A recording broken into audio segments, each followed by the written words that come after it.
What's up, everybody? Today we're going to be doing a quick update on my rifle. I got a DPMS AP4 M4 that I built. I bought the uppers and lowers separate. Everything in this rifle I've done myself. A couple things about my rifle that I have on here. I have a Magpul stock, MOE stock. I also have a Magpul MOE handguard, as well as a Magpul angled foregrip. I also run PMags in my AR. Another thing that I have is this Hogue Combat rubberized grip. I just put this on today because my wife, when she shoots my rifle, she doesn't like using the angled foregrip. She likes holding it right here, and so I added this Mako. Basically, it's just a weapons grip. For a lot of people who like to grip the rifle right there in that area. Also, another thing that I have are Magpul backup sights right here, and I have an aim-point red dot sight. It's a Comp M2. It's kind of an older model, but it still works great. I like it a lot. I also have the ASAP, the Magpul ASAP for the sling attachment. It's pretty good. I like it. It's smooth. It doesn't bind. I like it a lot. Another thing that I do have on here is a Super Comp muzzle brake. It's really reduced the amount of recoil that's felt when you're shooting the rifle. I mean, this is a 5.56 rifle, and I shoot a lot of 223 and 5.56 out of it, so you don't really feel a lot of recoil anyway. But it's really nice because you're able to, it really dissipates a lot of the recoil that is there, and it really allows you to maintain zero when you're shooting shots in rapid succession. So that's my rifle right now. There's quite a bit of stuff that I wish I could add to it, like a 2-stage trigger, and that's all on the list of things to do. But right now, on top of my list is we're gonna paint it today. We're gonna paint it a different color because I live in Las Vegas. For those of you who watch my channel on a regular basis, you guys know where I live. I live in the desert, so a black rifle stands out quite a bit. And so what we're gonna do is we're gonna paint this. I got some Rust-Oleum camouflage paint. I got quite a bit of them, and then what we're going to do after we're done painting is we're going to use this clear matte finish to seal everything in.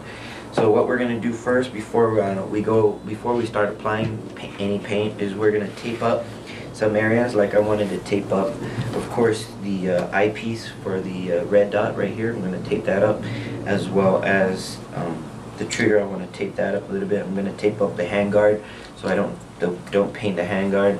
One thing I do want to maintain is this black handguard, just because it's a rubberized grip. If it was the stock, not handguard, the grip if it was just a regular pistol grip, that comes with, that my rifle originally came with, I would have just painted that too. But because this is a rubberized grip, I do want to maintain that feel of the rubber. And so I am going to tape that up. I'm going to tape up the trigger right here.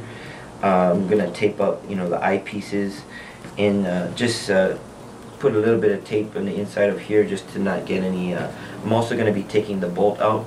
So another thing that we do have to do before we start painting is we're going to degrease the rifle. And I bought some brake parts cleaner. I've been watching a lot of videos on YouTube, and a lot of people use brake parts cleaner because it just gets all that grease out, and when it dries it's nice and clean. So we're going to do that. We're going to stuff the inside of the let's go ahead and make sure that this is clear. The safety's on, but we're going to go ahead and make sure the rifle is clear. The rifle is clear.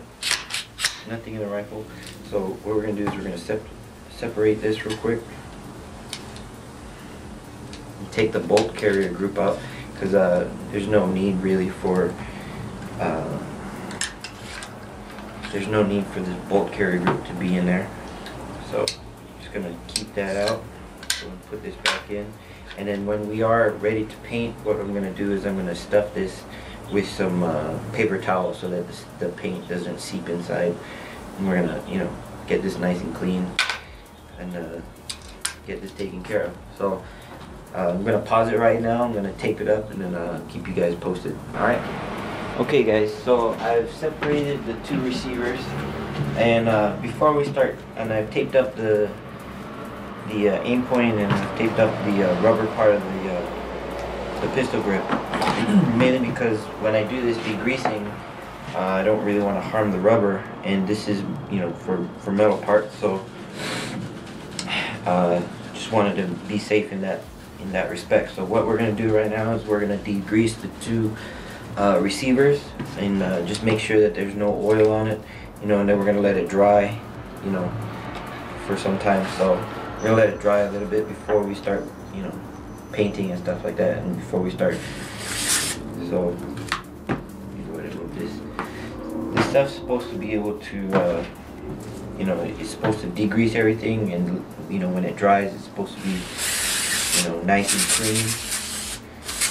So it's supposed to be able to, you know, just spray it liberally, you know. And it looks like it's doing a good job. A whole bunch of this grease is coming out. So I'm gonna go ahead and hold this camera here real quick.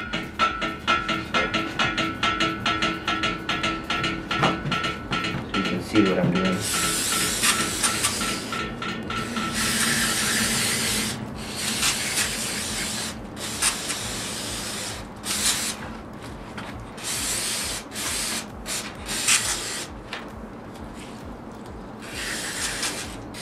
There's quite a bit in here.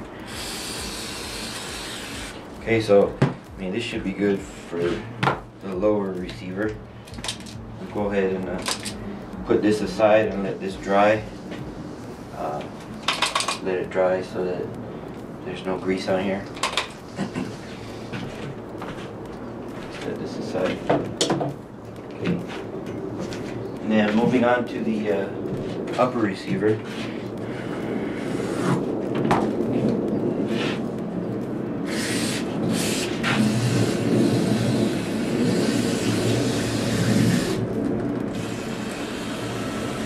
You know, you want to make sure you get all the crevices, you know, because you don't want any grease on the rifle at all. So that when you're spray painting,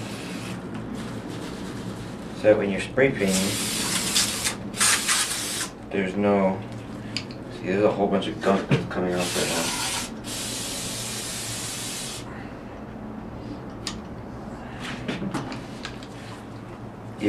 If there's oil, and when it gets hot and you have paint on there, what that's going to do is going to create bubbles and chips inside your system, or in the paint system, and you don't want that.